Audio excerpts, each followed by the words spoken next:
नीतीश कुमार ने सबका माननीय प्रशांत जी बढ़ा दिया।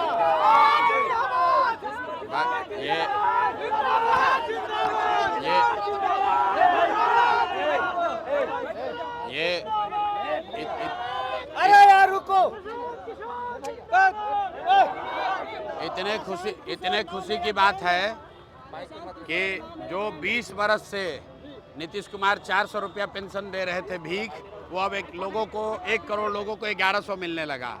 आशा का मानदेय बढ़ गया, रसोइया का सैलरी डबल हो गया और बिजली मुफ्त हो गई, 125 यूनिट बिजली मुफ्त हो गया और आज आंगनवाड़ी वर्कर को भी राहत मिली है।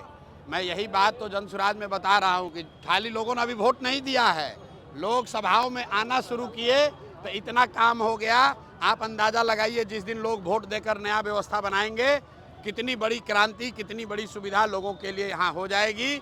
बिहार के बच्चों को पढ़ाई और रोजगार के लिए बाहर नहीं जाना पड़ेगा। प्रशांत जी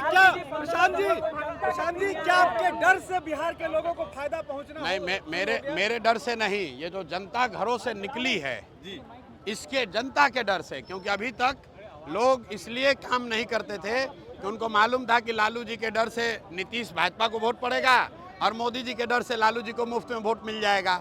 इस बार उनको दिख रहा है कि जनता ने तीसरा विकल्प बना लिया, जनसुराज का विकल्प। तो ये जनता का डर है, लोग जान रहे हैं कि अगर हम लोग काम नहीं करेंगे तो जनता जनसुराज के साथ जाएगी। जनता ने ऐसे भी जनसुराज के साथ जाने का मन बना लिया है। अब जाते जाते जितना जनता को इनको देना है दे ले, क्योंकि ये जनता का हक का पैसा है जो लूट कर ये तिजोरी में भरे हुए हैं। अब जनता के लोगों को मिल रहा है, जनता को मिल रहा है, इसकी खुशी है। कटिहार में सांसद है, जनता की पीठ में सवार होकर के निरीक्षण करने पहुंचे थे बाढ़ का। ये जो आप जिस सांसद की बात कर रहे हैं ये कांग्रेस का चरित्र दिखाता है, ये कांग्रेस के चरित्र को दिखाता है। ये लोग राजशाही मानसिकता वाले लोग हैं। आप देखिए राहुल गांधी यहाँ आए थे, 6 दिन में पूरा बिहार बेचारे घूम कर चले गए।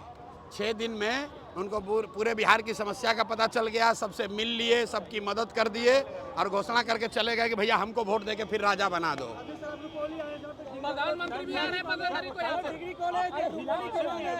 मेरे भाई आप कह रहे हैं डिग्री कॉलेज होना चाहिए बिहार में, यहाँ रुपौली में एक भी जब स्कूल नहीं है, प्राथमिक विद्यालय नहीं चल रहा है, आप डिग्री कॉलेज का बात कर रहे हैं। हमने अभी भाषण में क्या कहा, जब लोग यहाँ प्राथमिक विद्यालय के लिए, डिग्री कॉलेज के लिए वोट देंगे तो विद्यालय और कॉलेज भी बनेगा। लेकिन अगर आप वोट 5 किलो अनाज के लिए दीजिएगा, जाति के लिए दीजिएगा तो डिग्री कॉलेज नहीं बनेगा।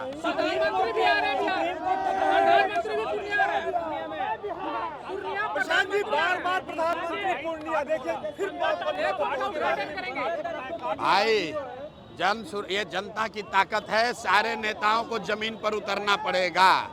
राहुल गांधी 55 बरस में एक दिन एक रात भी बिहार में नहीं बिताए थे। हमने प्रेस में कहा और 10 दिन आकर यहाँ बिहार में रहना पड़ा। अब हमने प्रेस में कहा कि भाई 400 रुपया पेंशन से काम नहीं चलेगा तो नीतीश कुमार को डर के मारे 1100 करना पड़ा। मोदी जी आकर यहाँ ट्रेन का घोषणा कर रहे थे, हमने कहा कि भैया हम लोग को ट्रेन नहीं चाहिए जिस पर कि बैठकर हमारे बच्चे गुजरात महाराष्ट्र में मजदूर बनकर जाएं, हम लोग को यहाँ फैक्ट्री चाहिए। तो मोदी जी अब बात कर रहे हैं पलायन की। देखिए पूरे बिहार में बात हो रहा है पलायन का, क्यों हो रहा है, आज तक तो नहीं हुआ। इसलिए कि हम लोग, अब जनता ने बात समझ लिया है, हम लोग को ट्रेन नहीं चाहिए, बस नहीं चाहिए, हम लोग को पहले फैक्ट्री चाहिए, रोजगार चाहिए, पलायन बंद होना चाहिए। मोदी को भी आपने एक दिन आधार कार्ड को जोड़ दिया चाहिए। सुप्रीम कोर्ट ने कहा है कि आधार कार्ड को भी जोड़ लिया जाए दस्तावेज के रूप में। बिल्कुल, सुप्रीम कोर्ट ने जो निर्णय लिया है वो ठीक है। हम लोग पहले से ही कह रहे हैं कि अगर आपके पास आधार कार्ड है आपको डरने की जरूरत नहीं है, क्योंकि चुनाव आयोग के पास नागरिकता तय करने का अधिकार नहीं है। नागरिकता तय करना चुनाव आयोग के अधिकार क्षेत्र के बाहर का मसला है, इसलिए किसी को डरने की जरूरत नहीं है। जिसके पास भी 12 में से एक भी डॉक्यूमेंट है वो इस बार वोट दे पाएगा, ये कोई चिंता की बात नहीं है। और अगर 2-4 लोगों का नाम कट भी गया तो भी विश्वास रखिए, जितने लोगों का नाम वोटर लिस्ट में है उतने ही लोग नीतीश कुमार और भाजपा को सबक सिखाने के लिए काफ़ी है।